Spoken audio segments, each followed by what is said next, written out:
Mr. President, in the South, there have been thousands of racially motivated murders. We need your help. Dr. King, this thing's just gonna have to wait. It cannot wait. You got one big issue, I got 101. Selma it is. Here is the next great battle. Selma's the place, and they ready. We will not tolerate agitators attempting to orchestrate a disturbance in this state. Rather than trying to encompass the breadth of Martin Luther King's life, this film zeroes in on this particular 1965 Civil Rights March, and I wondered what compelled you as a director to bring this particular series of events to the screen? Yeah, well, you know, his life was so epic, so episodic. You can really take any chapter and make an interesting, amazing story out of it. But this one fascinated me because he's at the height of his powers when he's in Selma. He's already made the I Have a Dream speech. He's already accepted the Nobel Prize. He's a world figure, and yet he decides to go back to a small, sleepy southern town called Selma that no one's ever heard of to fight for justice and dignity on the ground. And so I just thought that says so much about him and his entire life. It's a fascinating chapter. Well, like you say, that there are so many incredible incidents in his life, yet I was staggered to learn when reading up on your film that there hasn't been a feature-length narrative movie made about him before. Yeah. Did you have any thoughts as to why that is? You know, I wasn't there in the 50 years, but, you know, we made it now, and it seems that the film wanted to be out now. It speaks so directly to this cultural moment that we're in with so much at the forefront about black men and police aggression in the United States, so much about the Voting Rights Act being dismantled now. There's just a lot going on that speaks to the film, and the film speaks to this cultural moment that I think it's the exact perfect time. Today, the sun is shining, and I'm about to stand in its warmth alongside a lot of freedom-loving people who've worked hard to get us here. I may not be with them for all the sunny days to come, but as long as there's light ahead for them. The film reunites you with David Oyelowo, with whom you've worked before.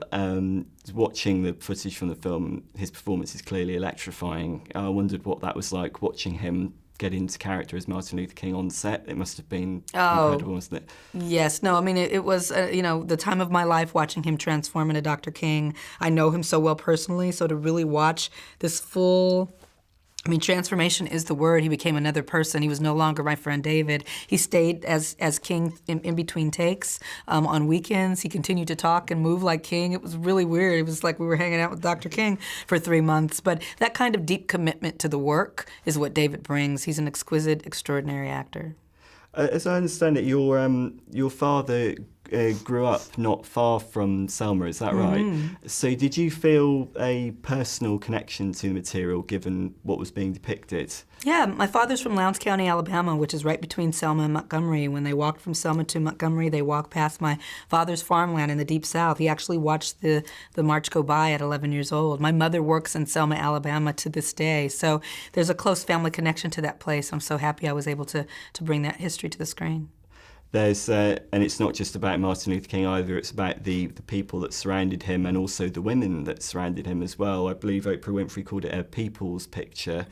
It's how important was that to bring that aspect of this to the screen? Yeah, no, it's a great question. I think Dr. King would have hated being just singled out as the face of the movement and at the risk of not acknowledging anyone else. You know, a lot of the other freedom fighters have been forgotten by history and kind of marginalized, and they were fantastic strategists, tacticians that deserve to be acknowledged. And so we do that in the film. We just invite people to just learn more about the civil rights movement, but we do it in a way that's very dramatic, that's very entertaining, that keeps you in your seat and that engages you in this time. We try not to be like a dry history book or like medicine. We really want this time to come alive, so hopefully people will check it out. There's been a degree of controversy because the film has been overlooked for most of the major Oscar categories with the exception of Best Picture. I was wondering, do you think that there's a reluctance on the part of the Academy Awards to engage with America's recent history? You know, I think all of the talk about the nominations, I mean, look, Best Picture is nothing to sneeze at. We're very happy. But ultimately, any talk about diversity and inclusion and equal representation in terms of the cinematic image is vital. It's important. I'm glad that it's happening. And, you know, if Selma is a part of that and can help trigger some change in that area, I think it's a good thing.